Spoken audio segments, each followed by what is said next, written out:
Hi, my name is Andy Crowe. I'm the CEO and founder of Velociteach, and I wrote the book, The PMP Exam, How to Pass on Your First Try. We train individuals and companies all over the world in project management. And I want to talk for just a moment about the PMP credential. PMP stands for Project Management Professional, and it's a credential created and managed by the Project Management Institute, which is the largest organization of project managers in the world. The PMP credential recognizes your experience in project management and your understanding of the knowledge areas and process groups and the processes related to project management.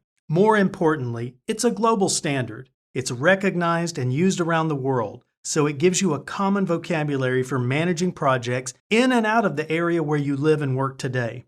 Presently, there are nearly 1 million people with the PMP credential in the marketplace, so it's become much more of a must-have. It doesn't matter what industry you're in or what kind of job you do, most organizations want to work with PMPs. On average, project managers with the PMP credential earn about 15% more than their counterparts. This doesn't mean that you're automatically going to get a raise, but it does mean that all things being equal, you're able to command a higher salary if you have it than if you don't. Let's talk about the cost of the exam. The overall cost is currently a little less than $550. It breaks down into $129 to join PMI for a year, $10 to join your local chapter, and then $405 to sit for the exam. You begin by filling out a fairly long application. This is where your experience comes into play. PMI offers 2 versions of the application, paper and online. If at all possible, do it online. It may take you a little while, but you can save your progress as you go and then submit it instantly when you're finished. After you've filled out the application, what most people are really anxious about is the exam.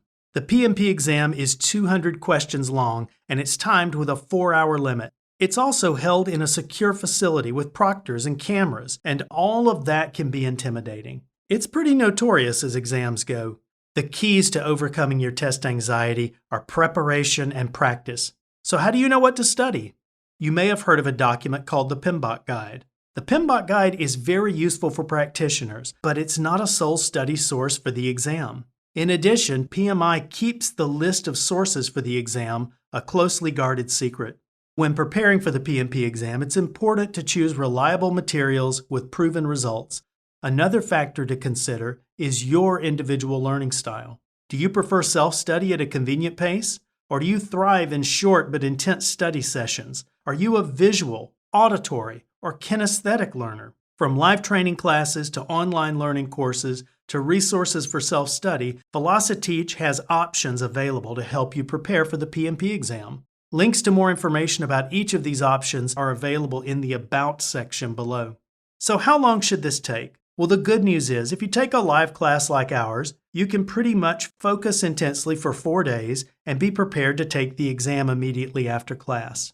If you're going to do a self-study route using a credible textbook or online practice exams and resources, and you're highly self-disciplined and motivated, it probably takes on average about 5 to 6 weeks from start to finish. And that's assuming you can dedicate about an hour to 90 minutes a day reading and studying. The good news is, regardless of the method you choose to prepare, the PMP exam is a great career enhancement for project managers or for people with adequate experience who want to make a career out of project management.